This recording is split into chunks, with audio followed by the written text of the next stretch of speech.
Assalamualaikum warahmatullahi wabarakatuh. Alhamdulillahilladzi wa kafa. Wassalatu wassalamu ala sayyidina Muhammadin al-Mustafa wa ala alihi wa ashabihi ahli sidqi wal wafa, amma ba'du. Qala Allah ta'ala fil Qur'anil Karim, a'udzu billahi minasyaitonir rajim, bismillahirrahmanirrahim. In uridu illa al-islaha mastata'tu wa ma taufiqi illa billah, alaihi tawakkaltu wa ilaihi unib. Wa qala Rasulullah sallallahu alaihi wasallam, man arada dunya fa alaihi bil ilmi wa man arada al akhirah fa alaihi bil ilmi wa man aradahuma fa alaihi bil ilmi. Shadaqallahul azim wa shadaqa rasuluhul karim, hadratul mukarramun para alim ulama, wabil khusus abina Abi Abdurrahman Sahih Mu'alif Fakhruddin Habiban al-Mahbub Ami Ali bin Abdurrahman al-Habsyi, Abi Ghazali, guru-guru yang lain. Semoga Allah tetapkan iman dan Islamnya dalam rangka menjaga semangat agama di kampung kita ini. Abang-abang saya, para hadirin jamaah majelis maulid, menyambung saja dah bahwa memang orang kalau kagak ada pakai guru, ngawurnya kemana-mana. Kejadian beberapa tempo hari ketika saya masuk ke Kalimantan, lepas sholat, biasa kita orang Betawi kalau bisalam kan usap muka ya. Begitu assalamualaikum, saya usap muka. Ada teman sholat saya di samping liatin aja. Ya saya diliatin, ya saya liatin lagi. Lah Betawi, lah seri aja ogah bang, apalagi kalah. Saya bilang apa bang? Abang usap muka? Iya. Kan nggak ada tuntunannya. Nah saya bilang, emang apa? Biarin. Iya kan Nabi nggak nyontain. Terus? Ya beda. Loh, kata siapa? Katanya. Ini kan banyak banget baru ngaji bab katanya. Katanya, bang, pertama-tama yang saya usap muka saya bang. Yang kagak boleh tuh bisalam saya usap muka abang, itu nggak boleh. Terus yang kedua bang, saya ngusap muka pun di luar dari ritual ibadah sholat. Bahkan kalau mau jujur, kalau abang ngaji, saya bilang dalam fikih pun salam kedua kan hukumnya sunnah. Ini sekarang model kayak begini nih bang. Makanya maaf sekali maaf, sangat terasa sekali bahwa memang belakangan ini secara umum, alhamdulillah Abi, saya berkah Al-Quran jalan kemana-mana. Cuma makin jauh saya berjalan, makin terasa sekali bahwa Indonesia saat ini sedang mengalami penurunan secara kultural dari Islam itu sendiri. Betapa sangat kita rasakan bahwa Islam ini menang secara kualitas, tapi menang secara kuantitas, tapi kalah secara kualitas. Bahasa Rawa belum bilang Islam menang gede doang, gede kegembung doang bang, kayak jempol ketemu kelingking kalah. Ini kita nih Islam menang banyak doang bang, tapi kualitasnya kita enggak. Dan sayangnya akibat kemunduran Islam belakangan ini sangat terasa. Kita lebih sering demen nyari kesalahan orang lain daripada benerin kesalahan dewek. Biarin ngomong buru-buru. Kita lebih seneng nyari kesalahan yang lain daripada benerin kesalahan dewek. Padahal yang membuat Islam mundur sesungguhnya itu karena dua perkara. Pertama, fanatisme organisasi. Ini yang buat Islam mundur. Ini menyambungin guru saya aja, orang tua saya ini ya. Karena memang dulu saya tahu ayah jalannya Abi. Nyambungin aja nih Mas. Pertama, fanatisme organisasi. Ini karena kita nggak punya sanad keguruan yang mutawatir. Atau kita fanatisme kepada satu guru. Ini yang repot. Saya punya orang tua dulu ngajarin, ngaji jangan cuma satu guru, datengin semua guru. Supaya timbul kebijaksanaan kita dalam mengambil sikap dalam kehidupan ini. Coba lihat. Berapa banyak dari kita sekarang, kalau bukan dari organisasi saya, salah semua amaliannya. Padahal baginda Rasulullah SAW menjadikan Islam ini sebagai rahmatan lil alamin. Betul. Kalau boleh ngambil contoh, rahmatan lil alamin itu kayak lingkaran besar, Bang. Dalam lingkaran nggak ada sudut. Betul nggak? Kenapa kita mesti berkotak-kotak saat ini? Maulid dikatain haram. Saya bilang, karena kejadian di Batam, saya sampai ditanya sama orang-orang, ya memang sengaja di mereka gitu. Ngumpul itu lagi banyak orang. Kalau kita kalah, kita bakal dilecehin sama mereka. Nah, satu hari ketika Rabi selesai pengajian, saya bahas, ya nyangkut dia juga. Nggak lama dia datang. Dia bilang, emang Maulid ada tuntunannya, ada dalilnya. Nabi sendiri nggak memperingati Maulid tuh. Kalau bicara dalil, nanti kita jadi perang dalil, Bang. Abang nih kadang nggak suka Maulid, ya Abang kita jadi perang dalil. Sekarang begini dah, Abang udah nikah kan? Udah. Nah saya tanya sama bapak-bapak di sini, Bapak udah nikah? Udah. Cinta sama istri? Cinta. Apa dalilnya? Bid'ah. Kagak ada dalil. Sekarang kalau untuk cinta Nabi harus berdasarkan dalil, kan seharusnya tanya kecintaan kita sama Nabi. Kita sama istri aja cinta nggak berdalil, ini sama Nabi kok harus berdalil? Yang nggak pakai dalil katanya haram. Ini loh fanatisme organisasi. Makanya di sini kita harus perlu dewasa. Biar keluar dari pantat ayam, selama telur ambil. Biar kata keluar dari pantat yang jenggotnya panjang, kalau kuning lari. Jangan melihat siapa yang ngeluarin, lihat apa yang dikeluarin. Lu baginda Nabi sendiri mengingatkan, unzur maqala wala tanzur manqala. Ini kita udah abung-abung, dia pakai gamis yang kagak ganti-ganti. Ya kan emang gamis yang kagak ganti-ganti dia sampai dekil banget. Kita iyain aja, akhirnya kita kalah. Nah mumpung masih banyak guru-guru, dan pentingnya guru itu apa? Saya ngaji diajarin sama guru saya, Hadratus Syekh Ibnu Muhammad Iskandar Rahmatullah Abroh. Beliau bilang guru itu perlunya kayak nanti nolongin kita di yaumil mahsyar. Ini perlunya guru. Di saat nanti di yaumil mahsyar kita dikumpulkan, yang dalam hadis baginda Nabi mengingatkan laksana cendawan di musim hujan. Semua kita dibangunin. Semua kita nanti di yaumil mahsyar dikasih satu matahari di atas kepala kita. Di situ kita perlu payung. Nah payung kita ya guru-guru kita inilah. Ini payung kita. Kan salah satu yang bisa memberikan syafaat dari sekian banyak yang bisa memberikan syafaat, salah satunya guru. Guru Quran baginda Rasulullah SAW. Termasuk anak-anak yang menghafal Al-Quran itu bisa memberikan syafaat. Nah diceritakan bahwa nanti kalau kita nggak punya guru, kita kedekeran tuh Bang, nyariin payung. Kalau saya, payung saya terutama ke orang tua saya, Kiai Zainuddin MZ. Nanti ayah tuh almarhum bakal manggilin tuh semua yang pernah ngaji sama ayah. Ayo sini kumpul di bawah payung saya. Ntar udah diajak lagi tuh sama orang tua saya ke payung ke gurunya beliau, Hadratus Syekh Kiai Haji Idham Khalid. Semua murid Kiai Idham Khalid dikumpulin. Terus ke atas sampai bertemu di Syekhona Khalil Bangkal. Terus sampai bertemu di 4 mazhab. Imam Malik, Imam Syafi'i, Imam Hanafi, Imam Hambali. Dan nanti sebelum masuk ke 4 payung besar ini Bang, itu ada panitia tuh persiapan.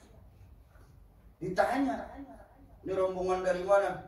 Mazhabnya apa? Imam Syafi'i. Oh Imam Syafi'i sebelah sono. Kamu siapa? Saya Imam Malik. Imam Malik sebelah sono. Ya kamu? Saya Imam Samudra. Gak ada. Nah, nanti dari 4 payung besar yang fikih utama ini, Bang, bertemulah di satu payung utama, yaitu payungnya baginda Rasulullah SAW. Pan orang yang belajar agama kagak pakai guru, pan gurunya mah setan. Ya, ini banyak sekarang yang nggak tahu lulusan mana, ngajinya sama siapa, datang ini haram, itu haram, ini nggak boleh, itu nggak boleh. Lantaran ngajinya sama Mbah Bukul, ngaji sama ustazah YouTube.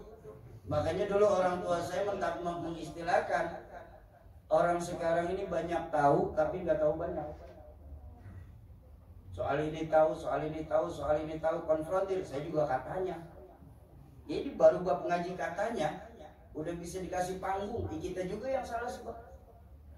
Kita juga orang Betawi salah. Kita buka tuh keran.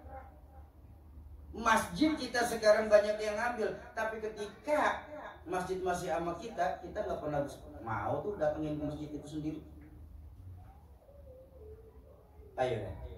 Ini kan yang terjadi sama kita. Kita baru berisik tentang masjid kita diambil, Pak.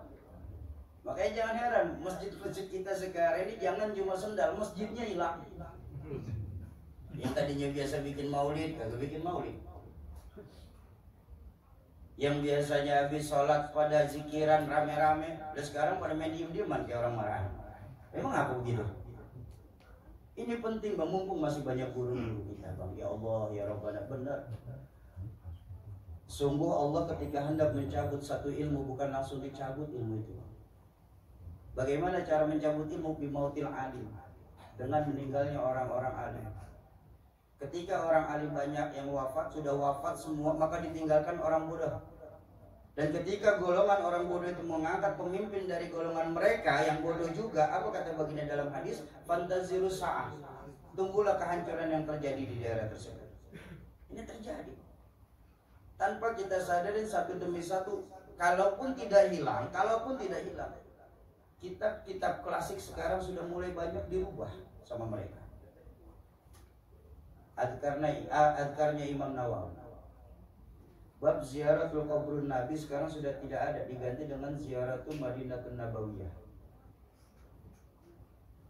Muwatta'nya Imam Malik ketika cetakan masih Beirut, Lebanon, masih 7 jilid. Saat ini Beirut, Lebanon, DKI sudah ditutup. Cetakan Muwatta' pindah ke Saudi Arabia. Yang keluar dari Saudi Arabia itu tinggal 5 jilid. 2 bab, 2 kitab, bab Ahlus Sunnah wal Jamaah sudah dihilangkan dari dalamnya. Belum kita bicara Safinatun Najah yang keluaran dari Jakarta, ada satu penerbit keluaran mereka. Dihilangkan juga tuh, ada bab-bab yang dihilangkan. Nah kalau kayak begitu hilang, coba sementara kita ini ditipu dengan apa? Nilai-nilai toleransi yang kebablasan. Ya kemarin kita diiring-iring, dari dulu kita kagak pernah masalah. Sekarang pakai keluar lagi rumusan ngucapin Natal. Dari dulu kita kagak pernah ngucapin, gak ada masalah. Ini sekarang para pahlawan toleransi yang kesiangan pada bangun nih. Ini yang bikin kita jadi berantakan Islam. Fanatisme organisasi. Nah yang kedua terakhir yang membuat Islam mundur apa? Semakin banyaknya orang munafik di antara kita. Ini yang bikin. Makanya dulu ayah pernah bilang bahwa muslim itu ada 3, bukan cuma 1 di Roblong. Ada muslim beneran, muslim musingan, muslim musingin. Ada 3. Muslim beneran, muslim musiman, muslim musingin. Muslim beneran bagaimana nih? Insya Allah yang masih cinta sama ulama, duduk di majelis, insya Allah semua yang hadir nih muslim beneran. Kalau muslim musiman, ya lihat musimnya. Wahnya maulid, datang maulid. Wahnya mi'raj, duduk di majelis. Ntar nyepi, matiin lampu. Desember Natal pada pakai topi santak. Ini muslim musiman, tergantung musimnya.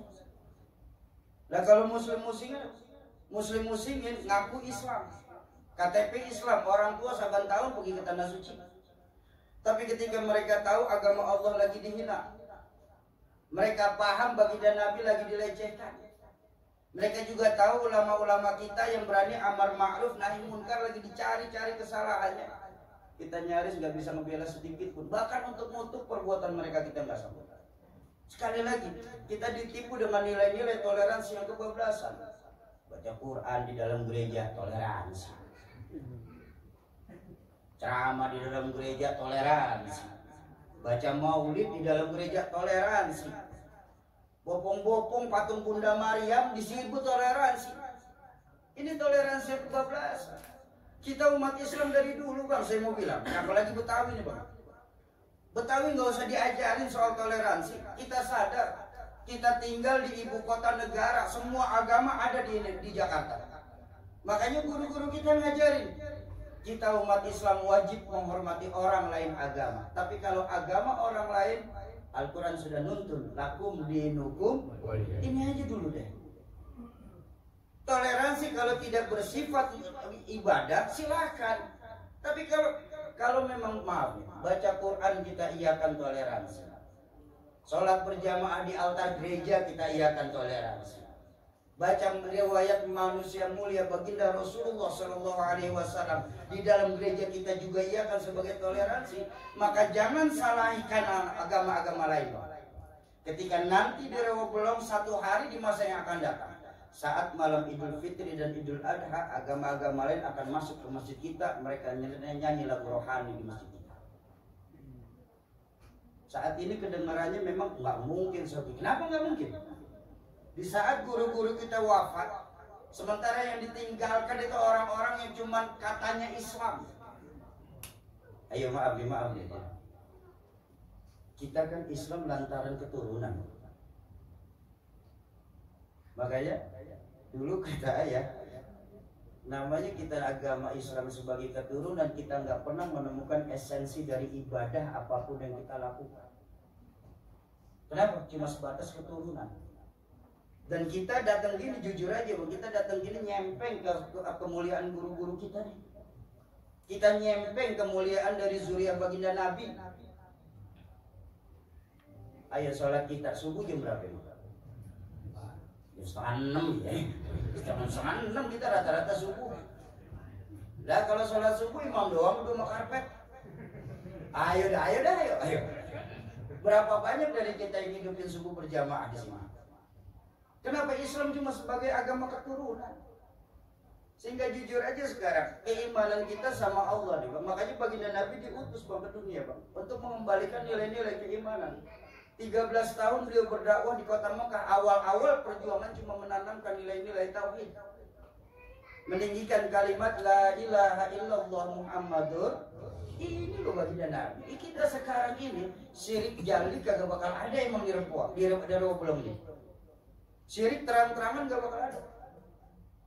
Nyembah pohon gede bakal gak dah, emang habis. Nyembah berhala kagak dah. Cuma yang sering kita serak sekarang kenanya syirik khufi, Bang. Kita meyakini sesuatu selain Allah. Cincin kita jadiin sebuah. Wow, saya semenjak pakai cincin ini nih, jangan anak perawan, nenek-nenek lihat saya lemes. Cincin. Atau yang umum, saya berobat kemana-mana kagak sembuh-sembuh, ke dokter ono sembuh no. Oh, dokter kita jadiin utama. Kita lupa wa idza maritum fahuwa yashfin.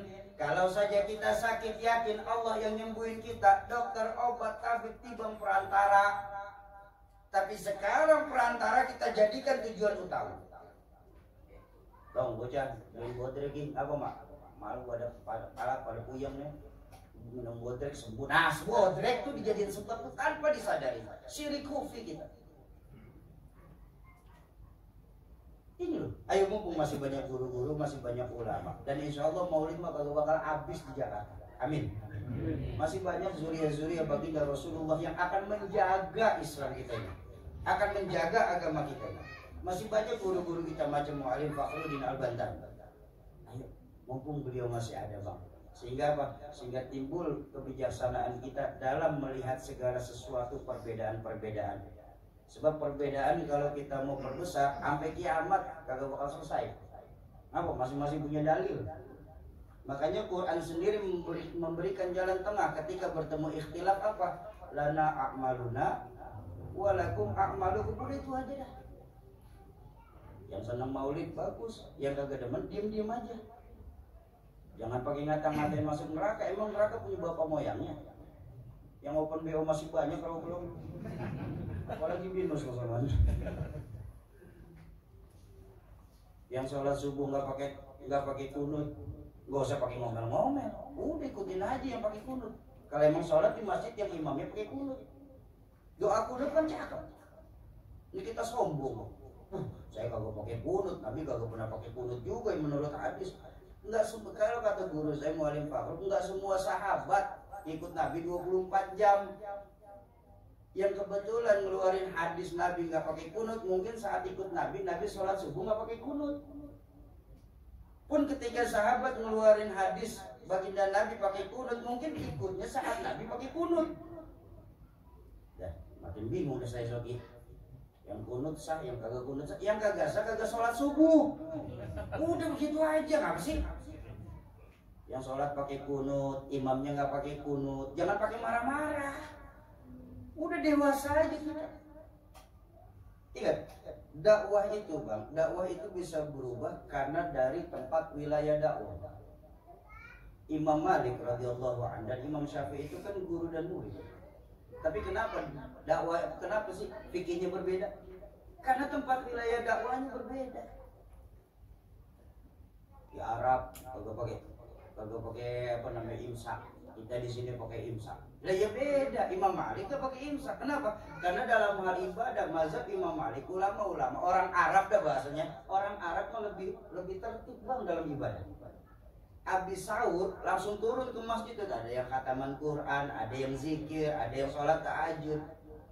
Makanya merbuat masjid kagak pakai nengok-nengok lagi, langsung aja azan. Ngapa? Orang pada kumpul di masjid. Kita di Indonesia, wilayah Asia, mazhab Imam Syafi'i, kita orang Indonesia teledor bang, sama ibadah. Udah 3 menit mau azan subuh baru bikin kopi. Nah makanya ulama-ulama mazhab Imam Syafi'i bijaksana. Daripada kelamcopan, ya, lagi minum kopi dengar azan, gugur puasanya tuh, mendingan dikasih imsakiyah. Kan cuma sebatas itu aja sebenarnya, sama. Mbah Hashim Asy'ari dan Kiai Mbah Ahmad Dahlan itu kan ngajinya di Syekhona Khalil Bangkalan. Terus yang bikin beda tempat dakwah. Mbah Hashim Asy'ari dakwah di Tebu Ireng yang saat itu sangat terkenal molimo, madat, madon, main, mendem, maling. Semua kemaksiatan ada di situ, makanya didirikan NU di atas syariat. Subuh pakai kunut, doa kita, dosa kita udah terlalu banyak. Dan Mbah Ahmad Dahlan mengenalkan mendirikan Muhammadiyah di Jawa Tengah, tepatnya Yogyakarta. Di mana wilayah Yogyakarta itu wilayah kesultanan, bahasa kita mah orang kaya. Dan kita tahu sampai sekarang ya orang kaya kagak mau susah. Makanya dibikin mudah Islam. Udah nggak usah pakai kunut lah, yang penting kita ingat sama Allah. Udah nggak usah pakai zikir-zikir, yang penting malah la ilaha illallah jangan lepas. Tapi tengok kebijaksanaan dua guru ini. Ketika Mbah Hashim Asy'ari silaturahmi ke Mbah Ahmad Dahlan, diangkat jadi imam subuh, Mbah Hashim nggak pakai kunut. Pun sebaliknya, ketika Mbah Ahmad Dahlan membayar silaturahmi ke Tebu Ireng, diangkat jadi imam subuh, Mbah Ahmad Dahlan pakai kunut. Ini loh pentingnya kita, bang. Nggak bisa langsung kita ini haram, itu haram, ini bid'ah, itu bid'ah. Nah kalau mau semua bid'ah, bang, muka kita bid'ah, bang. Nah zaman Nabi belum ada potongan kayak kita. Iya kan? Nah iya. Ya mumpung masih banyak ulama-ulama kita di sini.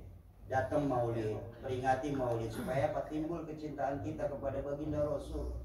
Ingat, sebelum kita mengharapkan syafaat Nabi, ya, kita harus datangin dulu guru-guru kita. Dan laula murabbi ma'araftu rabbi, kalau saja tidak karena murabbi ruhina ini, kita nggak akan kenal siapa Tuhan kita.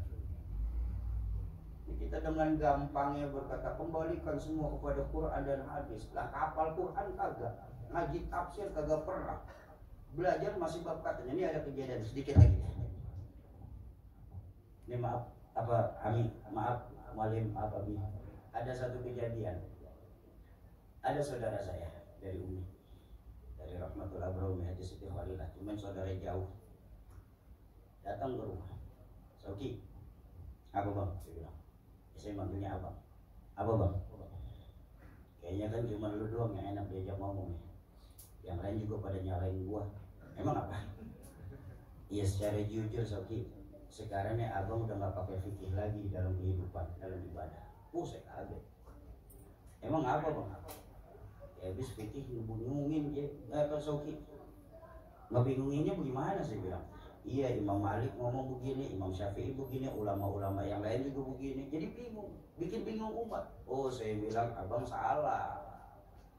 Justru ulama-ulama mazhab itu saya bilang mempermudah. Karena dakwah baginda Nabi itu yasiru wala tu'asiru, basyiru wala tunafiru, saya bilang. Kalau bisa yang mudah jangan dipersulit.